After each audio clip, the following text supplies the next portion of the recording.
আমরা অনেকেই জানি না আপুরা যে তেল কুসুম গরম করে ইউজ করলে কি হয় বা এত কষ্ট করে কেনই বা কুসুম গরম করে তেল ইউজ করতে যাব। আপনারা কি জানেন যে কুসুম গরম করে নিয়ে তেল ইউজ করলে চুলের জন্য কতটা উপকারী?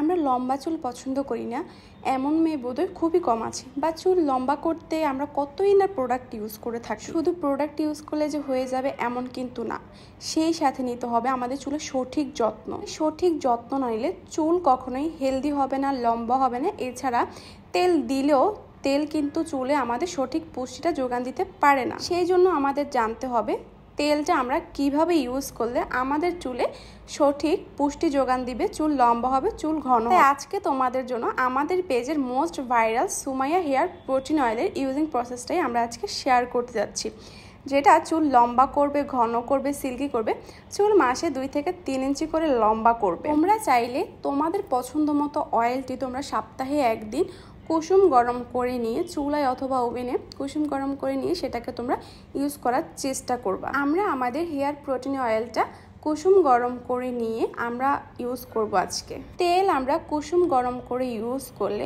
আমাদের চুলে সঠিক পুষ্টি যোগান দিয়ে থাকে, চুল পড়া কমায়, চুল লম্বা করে, এছাড়া আমাদের চুলের অন্যান্য সমস্যাও দূর করে থাকে। আমরা অনেকেই আছি তেল দিতে একদমই পছন্দ করি না, বা আমাদের কাছে মনে হয় তেল দিলে বোধ হয় মাথা চিটচিটে হয়ে যায়। তোমরা চাইলে গোসলের 1 ঘন্টা আগেও কিন্তু তোমরা তেলটা ইউজ করতে পারো। তেল না দেওয়া থাকলে কখনোই শ্যাম্পু করবা না, এতে করে চুলটা কিন্তু রাফ হয়ে যায়। চেষ্টা করবা গোসলের অন্ততপক্ষে 1 ঘন্টা আগে হলেও তোমরা তেলটা অ্যাপ্লাই করার জন্য। আর কুসুম গরম করে নিয়ে তেল যদি তোমরা একটু স্কাল্পে দিয়ে মাসাজ করতে পারো, এতে করে চুল পড়া বন্ধ হবে, চুল লম্বা হবে, ঘন হবে, সিল্কিও হবে। এছাড়া দেখবা যে চুলের আসলে কতটা উপকারী সেটা আসলে তোমরা ইউজ করার পরই বুঝতে পারবা। তো আমি এখানে অয়েলটা দিয়ে নিচ্ছি ভালো করে একটা কটন প্যাডের সাহায্যে, এবং এরপর আমি বাকি যতটুকু অয়েল ছিল সেটা আমার পুরো চুলে লাগিয়ে আমি স্কাল্পটাকে 5 মিনিটের জন্য মাসাজ করতেছি। এতে করে আমার ব্লাড সার্কুলেশনটা বেড়ে যাবে, চুলের গ্রোথটাও কিন্তু অনেকটাই বেড়ে যাবে। এরপর তোমরা একটা বেনি করে ঘুমিয়ে যেতে পারো এবং পরের দিন তোমরা শ্যাম্পু করে ফেলতে পারো।